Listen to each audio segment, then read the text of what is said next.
Hello everyone and welcome to this Monday's Wealth Creation Show. Today we're going to talk about the 4 laws of behaviour change. And the reason I want to talk about that today is because it's part of the book that I've been reading, which is Atomic Habits, which is written by James Clear.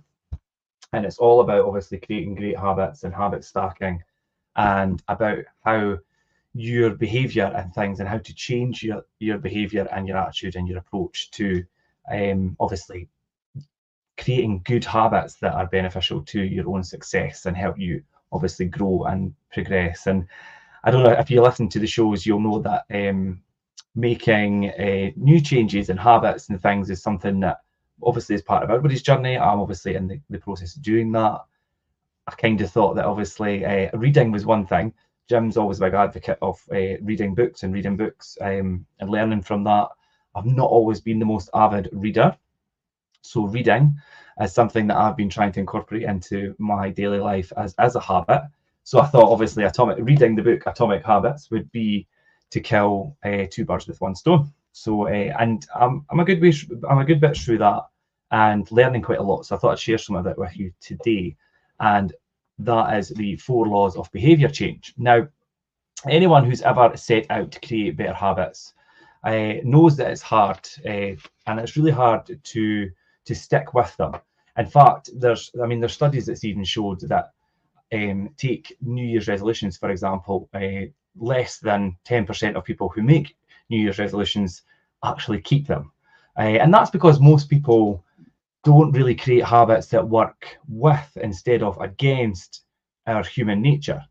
So understanding the science of behavior change can really help you work smarter instead of harder to achieve your biggest goals. And you know what?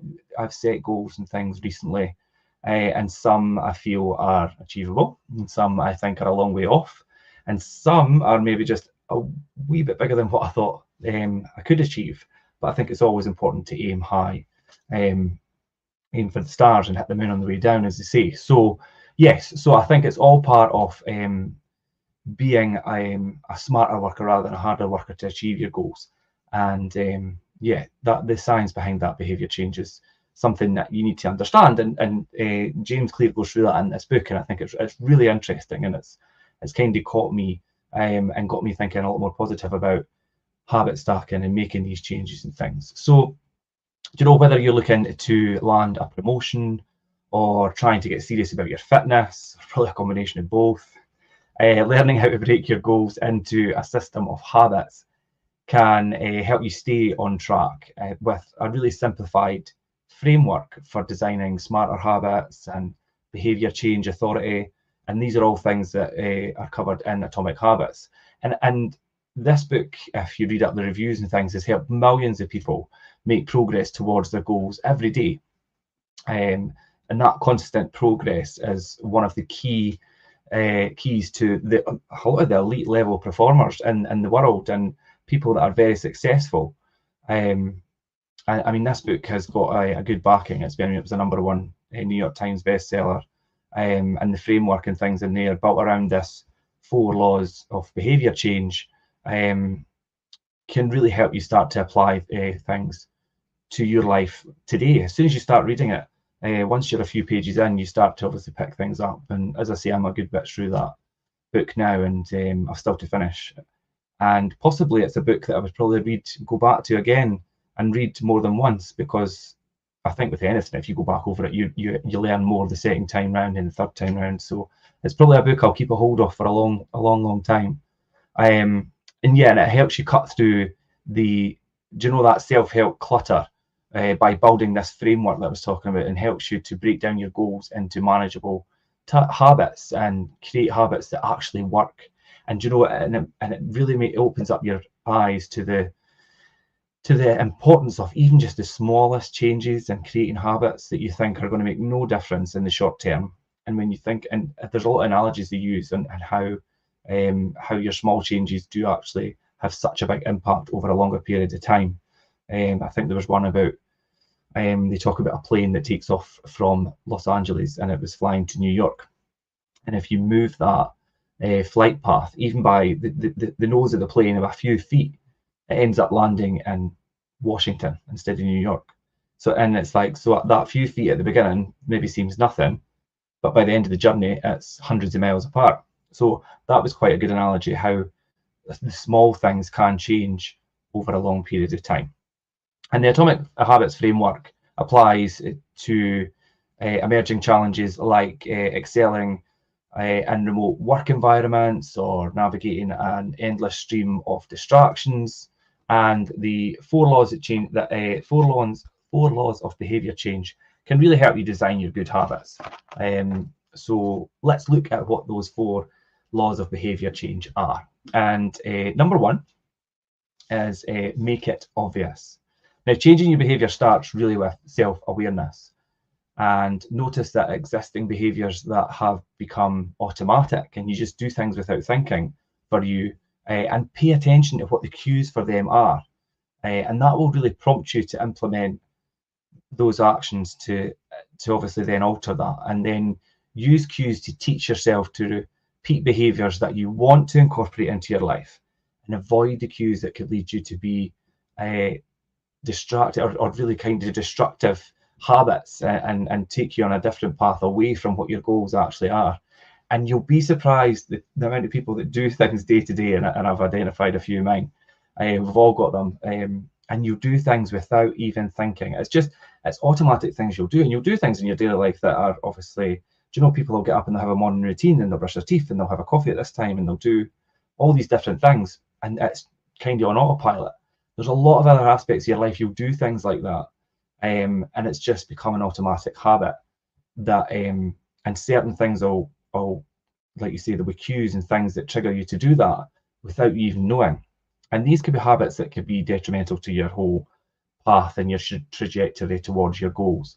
So take a wee step back and try and think what they are, and then you could really start making new habits, and start building an implementation system or intention they call it, a specific plan for when and where you're going to implement this type of behavior. And this can help your desired behavior be more obvious and direct. And in the book, Clear says, maybe people feel like they lack motivation, but what they really lack is clarity. So, do you know, and lack of motivation and procrastination and things is a really difficult one. And a lot of people have that hindering them, and they think, oh, and they put it down to not maybe having that motivation, but really it's maybe just not the clarity. And they need a lot more clarity of what they're actually setting out to do and what's maybe hindering them from doing that, what those bad habits are, identifying them, and then obviously being able to move forward and implement more positive and habits that will help you towards your journey. Hopefully, guys, if you're in the comments, I can see a couple of things coming through, but if you're in the comments, you've got any questions about this, any questions about the book, we are referring to the book Atomic Habits today. Currently reading this, as I say, it's James Clear. You'll get this on Amazon, which I ordered it from. Really good book, and I'm taking out the 4 laws of behaviour change from that today and kind of breaking it down and just going through how it's affecting me and how it's being implemented by me in my life. Obviously, people will have their own take on what their habits and how they need to change. But do you know, hopefully a lot of what I talk about this afternoon will resonate with some people. It might not, but I tend to think that a lot of us are kind of the same, but we aren't, and a lot of us think very differently. But definitely a good book. And yeah, the 4 laws of behaviour. So the first one there, which I was just talking about, was to make it obvious, and that was number 1. And law number 2 was to make it attractive. So according to Clear in the book, the process of changing your habits is really the process of changing the stories you tell yourself. So even offhand, comments like "I have a sweet tooth," or things like that can influence the choices you make. So if you program yourself to think, "I've got a sweet tooth," when you're in a shop, you'll automatically take yourself across to the sweeties or the cakes, or because you've indoctrinated into yourself that you have a sweet tooth and you have to get something that's sweet and loaded with sugar. Just as an instance. And then obviously, like I say, you've programmed yourself to think that way because you say those things. So reprogramming how you think about good habits by making them more attractive will help you follow through on your plans. So what I mean by that is reframe how you think about tasks by telling yourself you get to do something instead of you have to do something. Do you know, that makes that sound so much more attractive and appealing, that you get to do something rather than you have to do something. And it's all about the way you put things across to yourself and how you relay things to others out loud. When you say things out loud, it really does indoctrinate it into you when you're saying things like, "Oh, I have a sweet tooth. I have a sweet tooth." Do you know, you're going to convince yourself you've got a sweet tooth. Do you really have a sweet tooth? Everybody likes something sweet. What makes you any different from others? So yeah, these are just things to think about. And it does really get you thinking. And that is the most important thing. It makes you take a little step back and think and look at yourself and how your actions and how you react and how you act in certain situations. And like I said, those cues and things as well. Socializing your habits is another way to make them more attractive. So when others are along for the ride and the journey with you, whether that be to a better health or maybe saving money, you're more likely to stay consistent with your goals. And this resonates because you'll have gym buddies, people that, and the thing with gym buddies is, though, if one has dropped out or misses a day, do you know, it's quite hard for the other one to keep going without them. So be careful of that whole codependent thing, because that does happen. But yeah, gym buddies, and then do you know, it says saving. I said saving money there, but I mean maybe, do you know, people might get into investments and things together. Obviously, be careful who you join up for investments and things. Make sure you trust them and things are all above board. And but yes, obviously, but it gives you that extra motivation because you've got somebody else and you bounce off each other. And it could be a good way to really keep your goals consistent and keep you in that right frame of mind. But be careful of like I say, that codependent thing, because if one falls off, are you going to be able to keep going on your own?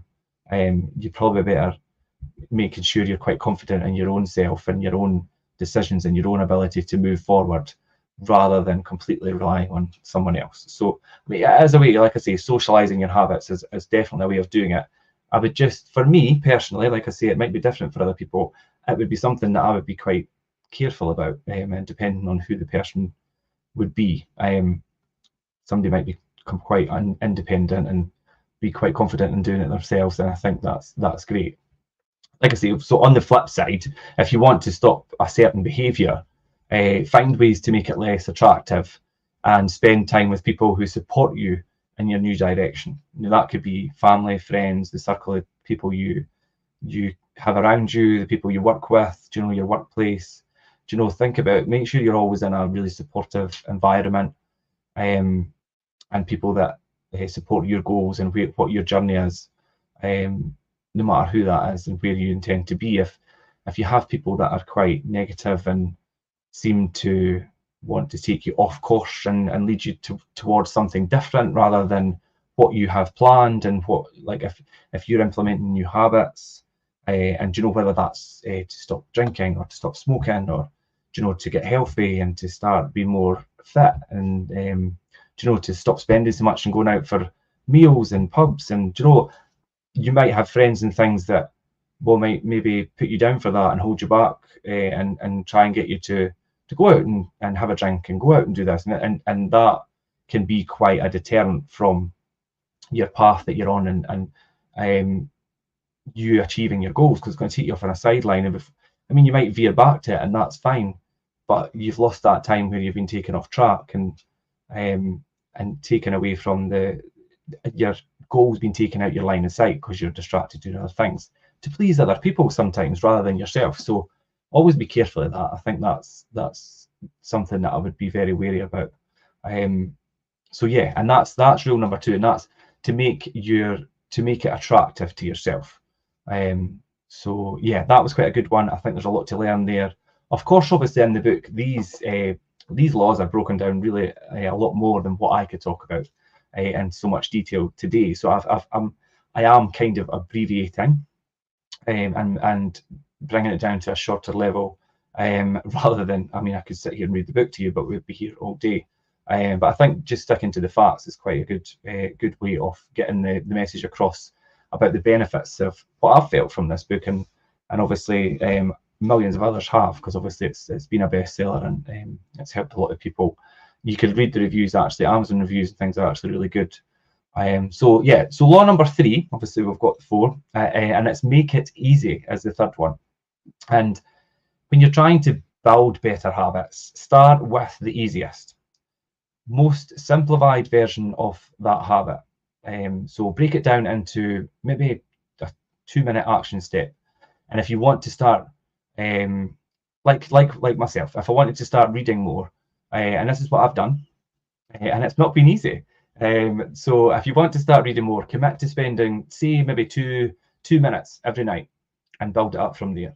Now, what I've done, and this is where, and I would kind of try and explain to you how habit stacking works. So every day at some point, most days, unless I'm really busy, I will stop and take 20 minutes, possibly half an hour, to have something to eat and just take that wee breather in the midst of the day some point. What I thought I would do is incorporate 15 minutes, 10-15 minutes to read my book. Now, admittedly, every day I don't do it. Every day I don't have my lunch. But I thought most days I stop and have something to eat. So when I stop to have something to eat, I read a few pages in my book. And for the most part, I've been able to do that. And that's how I've actually got myself a good way through Atomic Habits, the book. But that's called habit stacking, because you've already got this habit in place, which is stopping for lunch and having something to eat. And then adding something else into that time, which is reading a few pages in my book. So I've stacked those two. I've stacked one habit onto another habit, or I've stacked one thing onto a habit that I already do to create another habit, and that's called habit stacking. And it's got me into a bit of a rhythm with reading. So I know when I stop for something to eat in the day, I do have it in my diary, sometimes 12, half 12, but depending on what I'm doing, it might be a wee bit later, it might be not. But I know that when I stop to have something to eat, I'll read a few pages in my book. And it's become a habit that I'm starting to really enjoy. And obviously, as you maybe be able to see by what I'm telling you today, I've found the benefit from that, because I'm already learning from this book that I've implemented. And it's the two birds with one stone thing, because I've implemented habit and I'm implemented reading by reading Atomic Habits. So I thought it was a good place for me to start. So making it easy, and not, like I say, incorporate that into your daily routine somewhere if you want to do something, and stack it in. You can also work to remove obstacles that make it really hard for you to execute your plans. So, for example, if you want to stay consistent with, I don't know, say you put out a weekly newsletter, which is one of the examples that he uses in the book, and he asks his team, he says to his team about this newsletter, can you create a first draft? And even though he often completely entirely changes the first draft of the newsletter, he says, but it's easy for me to start with the draft and sit down with something on it, even though I completely changed the whole thing, rather than sitting down with a blank page.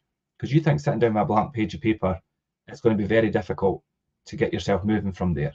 Whereas if you sit with a draft of this said newsletter, with stuff that you can say, like, okay, well, let's change the title to this, and then go through it. So let's do this, and then you could take away and add and have a lot easier task of finalizing this version of the newsletter from a draft that may be completely different from what you finish with, rather than starting with a completely blank page. And I thought that was a really brilliant. When I read that, I thought that was great, and that's why I included it today to talk about, because I thought, that's totally true, because I sit with things and I'll change things about and obviously edit and add and whatever, but to start with just a completely blank page is very difficult. So to have that draft copy to be able to then edit from there is just a really good way to start. So and that was one of the examples in the book. That's a way of really removing the difficult obstacle here would have been the blank page. So for me, that was really good. And then you could also find out steps that support you in your new habits and remove as many obstacles as you can between you and your desired behavior. So if you're doing things in a certain way and it's become apparent to you that it's a habit that you don't like and it's hindering you from your journey and your goals, you really need to obviously find ways to obviously remove that bad habit. So following the 2-minute rule to get you started on your right goals and get started right away and commit to showing up for yourself and no matter what. Do you know the excuses and things? It goes into that, and that's like the 2-minute rule. And a lot's in that about, as I say, showing up for yourself and no matter what. And that's without excuses, because a lot of us every day put things off and procrastinate about things and always finding an excuse, oh, I'll do that tomorrow, or I'll get to that later. And you know, and I mean, I've been guilty of it myself and in years past, and obviously, I find myself doing that. And it's not until you identify that to yourself and accept that and think, God, I'm making an excuse here. Let's just get on with it. And whether you're trying to strive for perfection before you do something, I think it's always important. And this takes you back to the draft newsletter example. Done is better than perfect. And if you do something and it's not perfect, then you could always work on it and adapt from there. And I think that is the most important thing to learn there, and not let yourself be held back by making excuses to yourself about why you're not done something, or why something's not being done when it can be done there and then, or a lot quicker than putting it off to the week ahead or a couple of days ahead and things as well. So a lot of good. Do you probably see where I'm going here, and where I've obviously found a lot of really helpful and insightful things in this book, and I'm not even finished. I'm only halfway through. So yeah, it's a really good book for anyone who's on their own journey, and whether you already are successful or relatively successful or complete novice in what you're doing, and you don't have your goals set, you don't have a clear view of where you're going or where you want to be. Do you know what? That it's all part of the process to set those goals, quantify those goals. How are you going to get there? And the part of the journey to get there is obviously to create good habits, get rid of bad habits, and even if they're really the most small incremental changes to things that you do on a daily or weekly basis, they will really help you along the way. And like I say, whether it's a promotion, whether it's your wealth, whether it's your fitness, the same thing applies. You just have to approach it in a slightly different way depending on what your goals and aspirations are. So yeah, and the 4 laws, we're on to the 4th now. So the 4th law of behavior change is to make it satisfying. So when you go through any experience, your brain analyzes the outcome. And in general, we all gravitate towards activities that are pleasurable and shy away from the complete opposite from that. And you can use this innate tendency of to your favour by creating immediate rewards for good behaviours that might maybe otherwise only pay off in the long run. So, for instance, something as simple as tracking your progress every day helps you really to experience the reward of showing up and moving in the direction for your goals. So, do you know, if you're doing things every day and you think that you're treading water, I mean, sometimes, and a lot of the time when you're doing things, you won't really see the results until you're a year, 2 years down the line. So it could be easy to kind of be put off, or sometimes don't feel as motivated as you can because you feel like, I'm doing this day in, day out. So maybe try and quantify it a little bit more intermittently, just to kind of remind yourself, oh, I've made that wee bit of progress here. And and that kind of reward and that feeling of, right, okay, well, I've made a bit of progress here. And then think about yourself that, and even if it's just the smallest amount of progress, think about that.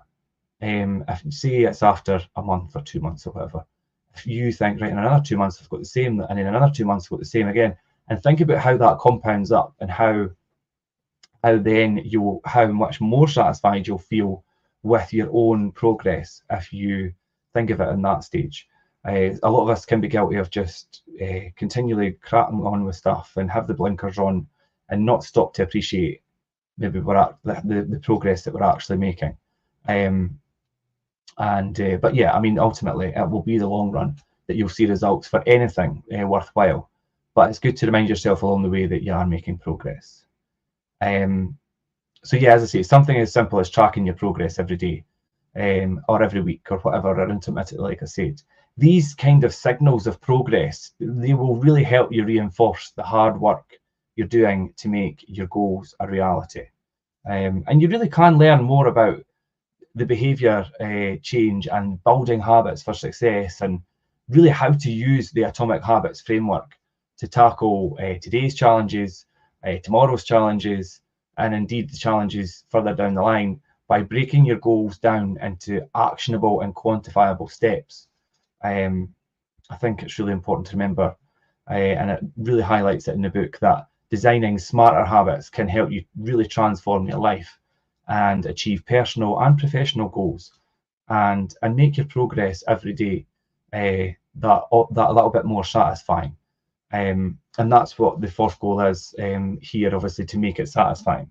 So, and just to recap, obviously, the 4 goals today, the 4 laws of behaviour, as to make it obvious, and to make it attractive, make it easy, and finally to make it satisfying.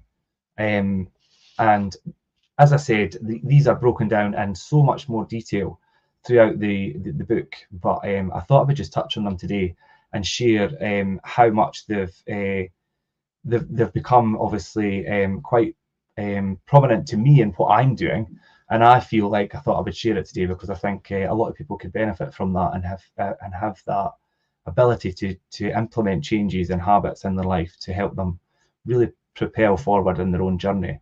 And I think it's important to remember that those small steps hold the key to remarkable behaviour change. And as it's quoted in the book, consistency is its own form of greatness. And if you could create that consistency in your own life, and by habits and habit stacking and having those positive behavioural changes, you'll have such a profound change in yourself and in your entire journey, and ultimately to your goals. And I think that end goal will be so much more beneficial and so much more of an achievement for anyone individually when they know that they've put that work in to make those changes, and they could actually feel a lot more proud of themselves that they've been able to make those changes and make that change to their life. Now, as I say, it doesn't have to be these, it doesn't have to be big changes in your life. I mean, a lot of people think that they need to turn things around in a big whirlwind in order to be successful and have all the things that they maybe set out to do, whether, like I say, whether your goals are personal or professional. You'd be surprised how much the small changes result into such a big result at the end over time. And as I say, I mean, it's really explained so well in the book, and I'm just touching the surface today, but I really just thought I would take the opportunity to share it with you guys. And obviously Jim's not here today, so I thought, what could I use to talk about on the show? And I thought, do you know what, this book's really jumping out to me, and I'm learning a lot from it. So, and as I say, it's a bestseller, so surely somebody else would get the benefit from that. So yeah, Atomic Habits, guys, it's James Clear's book, and I covered the 4 laws for behaviour change today, just in the short, but and there's a lot more in there, as I say, habit stacking and things, and I did explain that a wee bit to you earlier. So hopefully it was clear enough. If you guys are, I know there's a couple of comments here, I'm going to jump in and answer them when we finish up. If you're watching on the rerun, then please feel free to jump in the comments as well, because I will come back to them. If anybody wants to speak to me, the contact details for us is attached to the post. You'll get me on my email address. It's richard.cook@fifeproperties.co.uk, and I'd be happy to answer any questions about anything I've spoken about today. If you want to hear about the book, as I say, it is on Amazon. If you want the link for that, then I'll happily send that across for you to be able to have a look at that. And as I say, read the reviews online as well. They're quite good. And I think I'll leave it there today, guys. Hopefully that has been a wee bit of insight to you guys about habit stacking and creating that more positive behavior changes in your life and how you could do it very easily.